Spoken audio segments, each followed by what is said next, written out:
Shalom, shalom, shalom. Bonjour, bien-aimés dans le Seigneur. Ici votre sœur, pasteur Marie Fatou.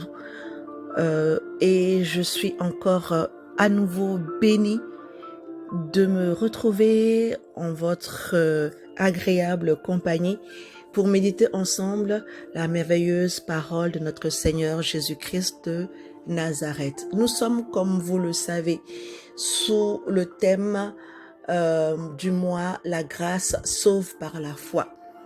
Depuis le début de la semaine, et nous sommes en train de visiter, d'admirer, de contempler le panthéon de la foi. Amen.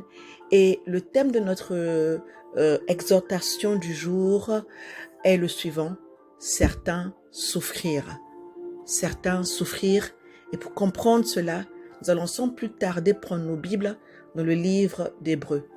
Hébreux, chapitre 11, le verset 37, et je lis la parole de Dieu avec révérence et respect. Ils furent lapidés, sciés, torturés, ils moururent tués par l'épée. Ils allèrent çà et là, vêtus de peau de brebis et de peau de chèvre, dénués de tout, persécutés, maltraités. Amen. Il est une version que j'apprécie parce que les mots seront plus simples et on va comprendre vraiment la réalité des faits. Il s'agit de la version parole de vie qui dit ceci: on les a tués en leur jetant des pierres, ou bien on les a sciés en deux, ou on les a tués par l'épée.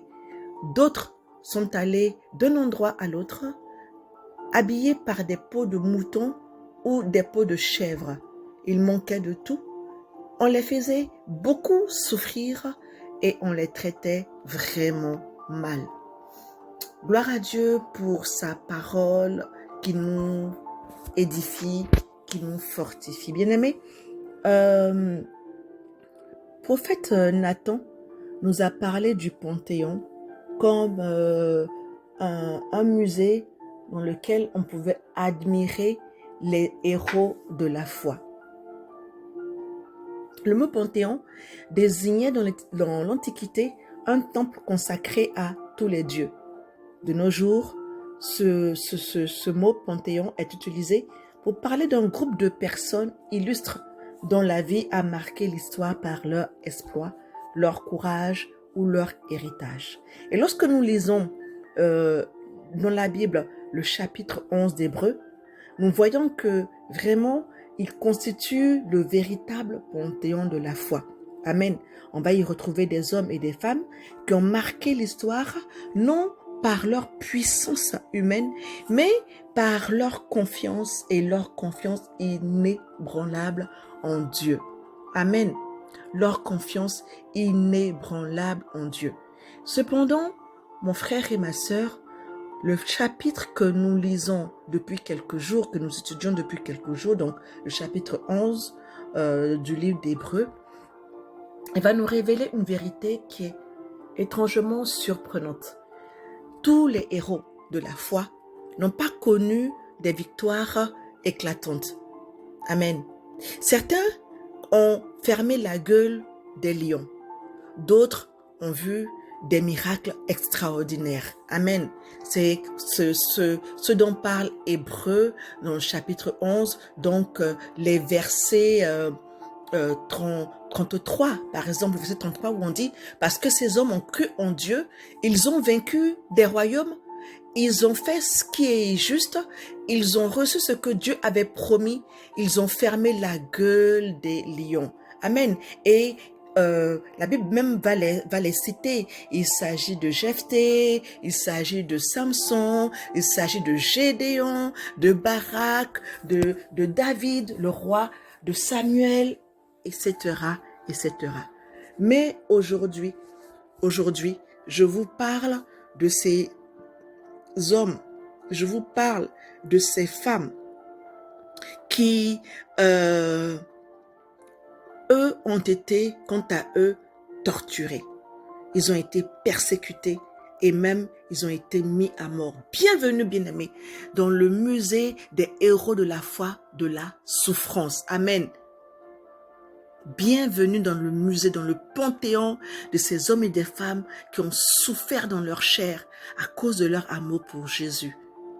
Ainsi, dans le royaume de Dieu, la foi ne va pas se mesurer seulement aux victoires visibles, mais aussi à la capacité que nous avons de rester fidèles lorsque on souffre, lorsque tu souffres. C'est pourquoi Hébreux chapitre 11, verset 37 va nous présenter aujourd'hui une catégorie particulière de héros, ceux qui ont souffert sans renier leur foi. Amen. La souffrance n'a pas diminué leur foi, loin de là. Elle a révélé leur foi. La douleur n'a pas éteint leur témoignage. Au contraire, elle l'a rendu plus puissant. Amen. Le véritable héros de la foi, mon frère, le véritable héros de la foi, ma sœur, n'est pas seulement celui qui reçoit un miracle, mais c'est aussi celui qui demeure fidèle et même fidèle jusqu'à lorsque ce miracle tarde à venir. Lorsque nous lisons le chapitre d'Hébreux 11, nous découvrons donc des héros de la foi qui ont remporté de grandes victoires. Oui, je vous l'ai dit, certains ont conquis des royaumes, certains ont eu des miracles accomplis, certains ont vaincu des ennemis. Mais à partir du verset 35, regarde ce qui se passe. Le récit va changer brusquement. Amen. Le récit va changer, la donne va changer. D'autres furent torturés. Bien-aimés, le panthéon de la foi ne ressemble pas seulement à ceux qui ont triomphé visiblement. Le panthéon de la foi honore aussi ceux qui ont souffert et souffert fidèlement. La foi n'est pas seulement la capacité de recevoir, j'ai dit, des bénédictions, mais c'est aussi la force de rester fidèle, la force de rester lorsque les circonstances deviennent difficiles. Pourquoi? Parce que la souffrance n'est pas toujours le signe de l'absence de Dieu. J'ai eu à le dire déjà sur cette plateforme. Les hommes et les femmes qui sont mentionnés dans ce chapitre ont été des hommes et des femmes agréables à Dieu. Et pourtant, ils ont connu la persécution. Ils ont connu la privation. Ils ont connu la mort. Une mort violente. Amen. Et nous avons parfois tendance, et très souvent tendance à penser que si Dieu est avec nous, tout devrait être facile. Tout devrait être facile. Pourtant, l'Écriture nous montre bien que l'on peut être profondément aimé de Dieu et traverser de grandes épreuves. David a connu la fuite. Joseph a connu la prison. Jérémie le prophète a connu le rejet. Les apôtres ont connu de grandes persécutions. La présence de l'épreuve ne signifie pas l'absence de Dieu. Amen. La foi persévère même lorsque le miracle tarde. Et les chrétiens, ces chrétiens de première heure, ils auraient pu renier leur foi pour échapper à la souffrance, mais ils ont choisi de demeurer fidèles. La vraie foi ne dépend pas uniquement des résultats visibles. La vraie foi va s'attacher à Dieu même lorsque les réponses tardent. La foi dit, maintenant, même si je ne comprends pas ce qui m'arrive, je choisis de continuer à croire. Même si je souffre au-delà de mes forces, je continuerai à espérer.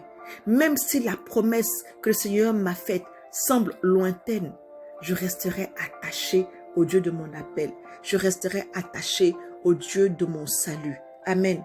Pourquoi? Parce que Dieu n'oublie jamais ceux qui souffrent pour son nom. Amen. La preuve en est que quelques versets plus loin du chapitre d'Hébreux 11, l'auteur va déclarer ceci. Eux dont le monde n'était pas digne. Hébreux chapitre 11 verset 38. Quelle est cette déclaration extraordinaire? Aux yeux du monde, en effet, ces hommes, ces femmes semblaient faibles. Ils étaient rejetés, ils étaient insignifiants. Mais aux yeux de Dieu, ils avaient une valeur inestimable. Je veux te dire, mon frère, ma sœur, que Dieu voit chaque larme, Dieu voit chaque sacrifice, Dieu voit chaque renoncement accompli, que tu as accompli par amour pour lui. Aucune souffrance vécue dans la fidélité n'est perdue devant Dieu. Peut-être que certains d'entre nous traversent aujourd'hui une saison de rejet, une attente prolongée, une maladie, une difficulté familiale, une opposition spirituelle. Ce matin, le Seigneur vient te rappeler, le Seigneur vient nous rappeler que nous ne sommes pas seuls.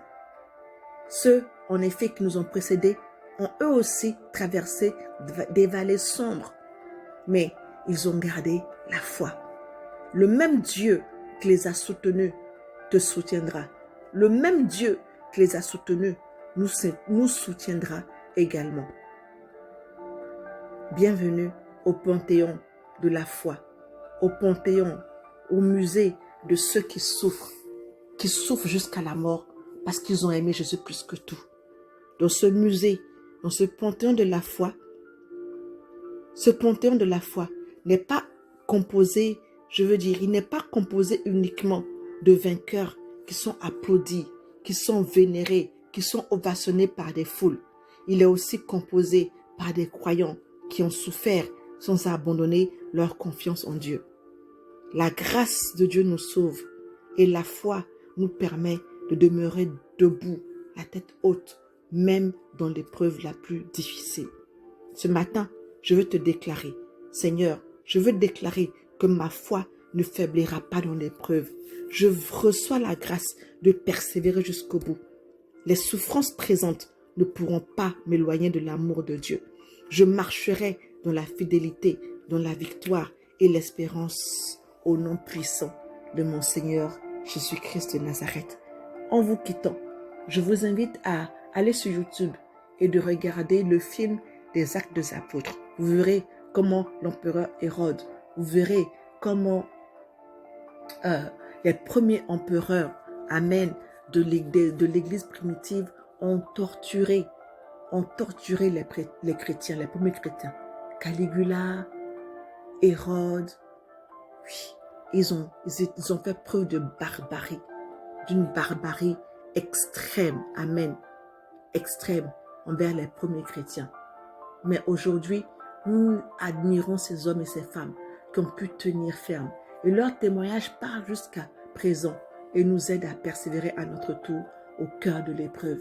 Que le Seigneur nous fortifie et que je prie qu'un jour, toi et moi, nos noms soient gravés au panthéon de la foi et que les générations futures viennent visiter à leur tour le musée et y voir notre gravure, y voir notre photo et notre nom gravés tel un témoignage puissant de notre fidélité et de notre foi en notre Seigneur et Sauveur Jésus-Christ de Nazareth. Shalom chez vous, excellent week-end, excellente fin du mois de mai et que le Seigneur nous bénisse et nous fasse du bien au nom de Jésus.